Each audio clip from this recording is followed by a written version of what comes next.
Closed doors, I'm a fool for your love. तो friends कैसे हैं आप सब। Hello friends, how are you?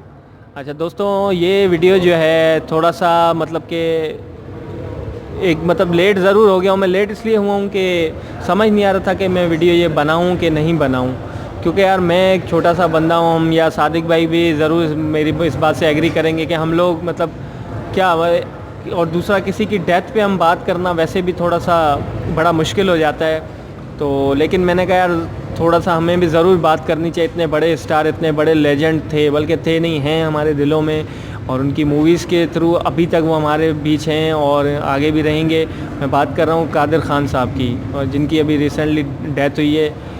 माना कि उनकी एज ज़ाहिर है 81 उनकी एज थी, ठीक है, लेकिन ज़ाहिर है एक लेजेंड थे, एक बड़े एक्टर थे। उनके जाने का ज़रूर अफसोस और दुख ज़रूर हर उस बॉलीवुड मूवीज़ लवर को ज़रूर होगा। और जो उनसे मतलब जो उनके साथ रहते थे, मतलब कि उनके पड़ोसी दोस्त यार, वो तो एक अलग बात है, लेकिन उनके जो फैंस हैं या जिन्होंने बॉलीवुड की कोई मूवी कभी देखी होगी, एक मूवी भी, तो वो ज़रूर कादिर ख़ान को जानते थे और उनको ज़रूर पसंद करते होंगे। तो सादिक भाई से पूछता हूँ कि उनके क्या व्यूज़ हैं, फिर आगे हम बात करते हैं इस पर। बिल्कुल, मुझे भी बहुत अफसोस हुआ कादिर खान साहब की डेथ के बाद। खैर वो बीमार काफ़ी टाइम से थे, अराउंड 5 to 10 ईयर्स से, बिकॉज वो पिछले 5-10 साल में आई थिंक हार्डली इनकी कुछ गिनती पे नाम पे उनकी कुछ फिल्में आई हैं। तो मुझे काफ़ी अफसोस हुआ। और जिस मैनर में उनकी डेथ हुई, मैंने कुछ वीडियोस देखी थी उनकी दिमागी हालत बिल्कुल भी ठीक नहीं थी। वो खुद कह रहे थे कि कहीं उन जगह पे उन्होंने कहा था कि मेरे दिमाग का नहीं हो गया। कोई वीडियोस पे अगर आप देखें, वो मजाकन कहा करते थे, लेकिन अब कह रहे मेरे साथ सीरियस ही ऐसा हो गया।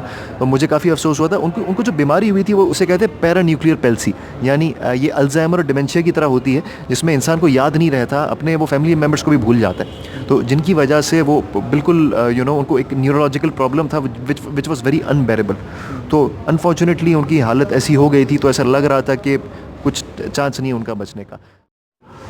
मुझे जो अफसोस हुआ था वो इस बात पे हुआ था कि उन्होंने इतना सर्व किया इंडस्ट्री को। मतलब सिर्फ एज एन एक्टर नहीं, मेनली जो मुझे लगता है जो उन्होंने सर्व किया था वो जो स्क्रीन राइटर किया था। उन्होंने बहुत अच्छे डायलॉग्स लिखे थे, बहुत अच्छी फिल्मों की उन्होंने बाकायदा स्क्रिप्ट लिखे थे। स्टार्ट किया था मेरे ख्याल में रोटी 1974 में उन्होंने रोटी से स्टार्ट किया था, जहाँ पे ने उनको मेरे ख्याल ब्रेक दिया था। बिल्कुल, और उनको तकरीबन उस ज़माने में 1,20,000 रुपये मिले थे सिर्फ स्क्रिप्ट लिखने के लिए। बहुत बड़ी बात है। और राजेश खन्ना ने उनको रेफ़र किया था। लेकिन जो मुझे अफसोस होता है वो इस बात का होता है कि उन्होंने इतना सर्व किया इंडस्ट्री को, लेकिन आज उनको कोई पूछने वाला नहीं था। अगर आप उनकी डेथ पे भी देख लें तो ये मैंने कुछ जगह से पढ़ा था, और हमने आई थिंक ट्वीट्स भी देखे थे, अगर आपको याद हो तो। बिल्कुल बिल्कुल, इनके बेटे ने भी जो है मतलब इस पे जो है वीडियो में कहीं इन्होंने भी कहीं मतलब बात कर रहे थे मीडिया से, तो उन्होंने बात की थी कि गोविंदा साहब ने जगह कहा कि मेरे फादर फिगर थे, लेकिन उसी फादर फिगर को उनके बेटे के वर्ड हैं, हमारे नहीं है। हम कौन होते हैं, हम तो गोविंदा सर के हम खुद फ़ैन हैं, लेकिन उनके बेटे के वर्ड थे कि फ़ादर फिगर को उन्होंने कभी पूछा नहीं, बीमारी के हालत में भी, और आज भी उनके दरवाजे पे उनके चल के आए नहीं। माना कि उनके कनाडा में डेथ हुई है, वहीं पे उनको जो है उनकी तदफीन हुई है, जो भी चीज़ें उनकी रस्में लाश हुई हैं, लेकिन यहाँ पे भी उनका शोक मनाया गया। उनका जो भी घर है या उनके जो रिलेटिव्स हैं, वहाँ पे लोग सब जमा हुए थे, जहाँ मुझे मेरे ख्याल में मुराद खान नाम है ना एक जो एक्टर हैं, वो नज़र आए। रज़ा मुराद नज़र आए। उसके अलावा काफ़ी और एक्टर नज़र आए, लेकिन बड़े नाम कोई नज़र नहीं आया। और गोविंदा सर को तो होना ही चाहिए था लाजमी, लेकिन उसके अलावा भी शाहरुख, सलमान, आमिर, इस तरह के किसी का भी नज़र नहीं आया मुझे कहीं भी। बाकी ट्वीट्स वगैरह हर किसी ने किए, रेस्ट इन पीस, तो वो तो एक ट्रेंड है बस।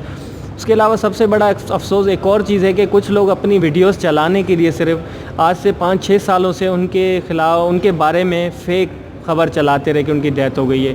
आज से 4-5 साल पहले भी कुछ वीडियोस पड़ी हैं जिनमें उनकी डेथ के बारे में रिपोर्ट्स थी, लेकिन उनकी डेथ अभी इस दफ़ा भी हुई, तो मुझे खुश था कि यार शायद इस दफ़ा फेक न्यूज़ होगी, लेकिन इस दफ़ा तो उनकी रियल मिला। लेकिन ये एक आप सोशल मीडिया पर इस तरह लोग बैठे हुए हैं या यूट्यूब वगैरह पे इस तरह फेक वीडियो, आप क्या कहेंगे सादिक भाई? बिल्कुल, मुझे एक तो बहुत बुरा लगा, क्लिक बेट के लिए और पब्लिसिटी के लिए लोग करते हैं ऐसा, तो इट वाज वेरी बैड। अच्छा, मैं एक चीज़ यहाँ पे ऐड करना चाहूँगा। कादिर खान साहब जो सबसे करीब थे ना, उन्होंने अपनी डेथ से पहले भी कहा था, और उनके बेटों ने भी अपने इंटरव्यूज़ में मेंशन किया, वो कहते हैं मैं अमिताभ से बड़ा करीब था, और अमिताभ को वो बहुत मिस कर रहे थे अपने डेथ बेड पे भी, क्योंकि उनकी जो मेजॉरिटी हिट फिल्में रही हैं वो अमिताभ के साथ रही हैं, और वो अमिताभ सर को अमित कहा करते थे, हमेशा अमित कहते थे, और बहुत करीब थे। और काफ़ी उनका जो रोल मुझे याद है बिल्कुल। हाँ। जो इनके फादर का रोल किया था पुलिस ऑफिसर का। एक शहंशाह में किया था, नसीब में किया था, और मुझे जो उनकी सबसे खास फिल्म लगती है अमिताभ के साथ थी वो थी इनकलाब, 1984 में उन्होंने की थी, एक साउथ इंडियन डायरेक्टर ने बनाई थी। वो मुझे ऐसी लगती है कि it is one of probably the best movie ever made. मतलब मैं बोर नहीं हुआ उस फिल्म को आज तक देख के। वो ये उनकी एफिलिएशन थी अमिताभ के साथ, और जितनी भी हिट फिल्में थी, और आई थिंक अग्निपथ तक के डायलॉग्स और स्टोरी उन्होंने लिखी, स्टोरी तो खैर नहीं लिखी थी, बट वो जो कुछ डायलॉग्स है जो इम्प्रोवाइजेशन थी वो कादिर खान साहब ने की थी। तो कादिर खान साहब इवन अपने डेथ बेड तक वो काफ़ी करीब थे अमिताभ से, और वो अमिताभ से मिलना चाहते थे, और अमिताभ साहब ने ट्वीट भी किया था एंड में कि आई रियली मिस हिम। तो उनकी बहुत एफिलिएशन थी, और कादिर खान साहब का ये रुतबा था कि वो सिर्फ एक्टर नहीं थे, वो एक्टर के साथ साथ स्टोरी राइटर भी थे। तो उनका बहुत कंट्रीब्यूशन रहा है इन सब चीज़ों। फ्रेंड, कादिर खान साहब ने वैसे तो 300 से ज़्यादा मूवीज़ की थी, तो अब एक एक का नाम तो नहीं लिया जा सकता, ये कि वीडियो ज़ाहिर है बहुत लंबी हो जाएगी। लेकिन जो पर्सनली जो मुझे मूवीज़ अच्छी तो उनकी सारी मूवीज़ थी तकरीबन, लेकिन जो मुझे याद है, एक तो बोल रहा था बोल मुझे बहुत ज़बरदस्त मूवी लगी थी, जिसमें इनका जो है शाम को मतलब कि अंधेरे के बाद उनको कुछ दिखाई नहीं देता, इस तरह एक मूवी थी, उनमें कैरेक्टर था। फिर आंखें मूवी मुझे बहुत अच्छी लगी थी इनकी, जो है गोविंदा और जो है अपना ये क्या नाम है चंकी पांडे इनके बेटे होते हैं उसमें, वो मुझे मूवी अच्छी लगी। और भी काफ़ी फिल्में इसकी, जैसे क्या नाम है इना मीना ढीका हो गई, फिर दूल्हे राजा, ये जो अगर रिसेंट कुछ मूवीज़ की अगर बात की जाए तो दूल्हे राजा हो गई, और इस तरह मेरे ख्याल कूली नंबर 1 में जिस तरह इनका कैरेक्टर था वो भी बड़ा अच्छा। और लास्ट जो मैंने इनकी मूवी जो मुझे याद है जो मैंने देखी थी वो थी मुझसे शादी करोगी। उसमें जो दुग्गल साहब का इनका कैरेक्टर था बहुत ज़बरदस्त, उसमें भी मतलब भूलने का वो होता है, या कैरेक्टर मतलब कभी बच्चे बन जाते हैं, कभी ब्लाइंड बन जाता है, कभी इस तरह।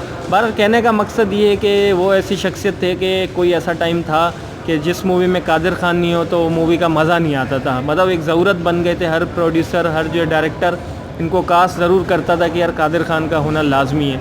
और एक छोटी सी मतलब मेरा यही कहना है कि एक हकीकत है जो हार्श रियलिटी है बॉलीवुड की, कि मरने के बाद शायद हर किसी को उनकी याद आती है, लेकिन जब वो ज़िंदा होते हैं, मैं रज़ा खान साहब की भी बात करूँगा, बड़े अच्छे कैरेक्टर एक्टर होते थे, बहुत ज़बरदस्त बंदे थे, लेकिन उनकी भी डेथ इसी तरह ही, उनको भी मतलब कोई बीमारी हुई, लेकिन उनका भी शायद इसी तरह और काफ़ी जो एक्टर्स हैं। तो इस पे थोड़ा सा लोगों को सोचना चाहिए कि यार बॉलीवुड के लिए आप अगर कर रहे हैं तो थोड़ा सा ये सादिक भाई क्या कहेंगे आप? बिल्कुल ये इन्होंने बिल्कुल सही बात कही थी कि इवन जब कादिर खान साहब जब जिंदा भी थे तो उनको कोई नहीं पूछ रहा था। और इसी तरह ये मतलब एक अनफॉर्चुनेट है, सिर्फ मीडिया इंडस्ट्री की बात नहीं करूँगा, हर इंडस्ट्री में यही होता है कि चढ़ते सूरज को हर कोई पूछता है, लेकिन जैसे ही बंदा बिल्कुल गायब हो जाता है या उसकी किसी को नीड नहीं होती है तो अनफॉर्चुनेटली कोई से पूछता नहीं। कादिर खान साहब जब तक जिंदा थे आखिरी के 5-10 साल में तो वो ज़्यादा न्यूज़ में नहीं, लेकिन जब अचानक से उनकी डेथ हुई है तो अब हर कोई उनके बारे में पूछ रहा है, हर कोई ट्रिब्यूट दे रहा है। इसी तरह मैं इनकी कुछ फेमस, जैसे इन्होंने कुछ फिल्मों के बारे में बात की थी, मैं कुछ उनकी ऐसी फिल्में यहाँ पे बताना चाहूँगा जो मुझे बहुत ख़ास लगती थी, और वो जहाँ पे उनकी नेचुरल एक्टिंग बहुत सामने आई थी। तो एक जैसी फिल्म थी उनकी अंगार आई थी 1992 में, और जैकी श्रॉफ और नाना पाटेकर के साथ उन्होंने की थी। वो फिल्म मुझे इसलिए स्पेशल लगती है कि उसमें उन्होंने क्रिमिनल माफिया डॉन का रोल किया था, और वो इतना नेचुरल था कि आज तक अगर मैं और दूसरी फिल्में भी देखूँ, जैसे सत्या हो जाए, वास्तव हो जाए, जो स्पेसिफिक इसी जनर की थी, ऐसा इम्पैक्ट मुझे वो नहीं क्रिएट कर पाई, नज़र आती थी, even though they were good. But अंगार में जो चीज़ मुझे नज़र आती है वो जो कादिर खान साहब ने की थी, दैट वाज वेरी स्पेशल, और इसके लिए उनको बेस्ट जो डायलॉग्स थे उसके लिए फिल्म फेयर अवार्ड भी दिया गया था 92 में। इसी तरह एक और जो इनका कंट्रीब्यूशन रहा है एज अ स्क्रीन राइटर, कि उन्होंने बहुत सारी साउथ इंडियन फिल्में जो रीमेक हुई थी 1980s में, क्योंकि 70s में इतना कोई खास नहीं था, 70s-60s में, लेकिन 80s में बहुत सारी फिल्में साउथ की रीमेक होना शुरू हुई थी हिंदी में। तो कादिर खान साहब ने बहुत सारी फिल्मों को ट्रांसलेट किया था, उनके डायलॉग्स को, क्योंकि स्क्रिप्ट तो उन्हें पता होती थी, लेकिन वो डायलॉग्स को ट्रांसलेट करते थे, और ऐसा लगता था कि वो फिल्म साउथ में बनी नहीं थी, वो ओरिजिनली हिंदी में बनी थी। लोगों को ऐसा लगता था, क्योंकि वो जो ट्रेडिशंस, वो डायलॉग्स, वो जो पंचेस क्रिएट करते थे, इवन आज भी मुझे वो चीज़ नज़र नहीं आती फिल्मों में। कादिर खान साहब इतने वेल लेट थे, एंड यू नो वो एक इंजीनियर, आई थिंक वो मास्टर्स उन्होंने किया था इंजीनियरिंग में, और वो केमिस्ट्री और साइंस का उनका वो था, तो वो बहुत पढ़े लिखे, बहुत समझदार और बहुत सुलझे हुए इंसान थे। और एक और लास्ट में चीज़ मैं ऐड करना चाहूँगा कि 2018 मेरे लिए personally as a film fan थोड़ा दुखदायक रहा है, काफ़ी अफसोसनाक रहा है, क्योंकि श्रीदेवी की भी डेथ हुई थी साल के शुरू में, और कादिर खान साहब की साल के एंड में हुई, और ये दोनों साथ में बहुत आए हैं। और मुझे जो इनकी बहुत खास फिल्में लगती थी, एक मास्टर जी थी, एक सुहागन थी, और बिल्कुल एंड में उन्होंने की थी जुदाई। बिल्कुल, वो तो उसकी तो बात ही कुछ और है, जुदाई की तो। और स्पेशली जो परेश रावल और इन दोनों का जो कैरेक्टर था, परेश रावल जो एक मतलब के बोलते बहुत ज़्यादा थे और सवाल पे सवाल, उसके बाद इन्होंने उनको जो टक्कर दी थी ना, मतलब कि उनको वरना हर बंदा उनसे जो है हार जाता था, मतलब जो हीरो नंबर 1 में भी इन लोग साथ थे, वो भी इस तरह की हुई थी। तो बहरहाल ये कि हम यही कह सकते हैं कि बस अल्लाह उनको जन्नत नसीब करे, और यही है कि मतलब लेजेंड का भी जो है मतलब वो मरते नहीं है, बस हमने सोचा छोटा सा हम अपनी तरफ से एक ट्रिब्यूट दें। तो बस ये कि अब ये नहीं कहूँगा कि वीडियो अच्छी या क्या, क्योंकि एक ऐसी बात पे हम ऐसे टॉपिक पे कर रहे हैं कि बस ये कि क्या कहूँ बस। ठीक है फिर दोस्तों, होपफुली कि क्या कोई वर्ड नहीं है ना, मैं वी आर स्पीचलेस नाउ।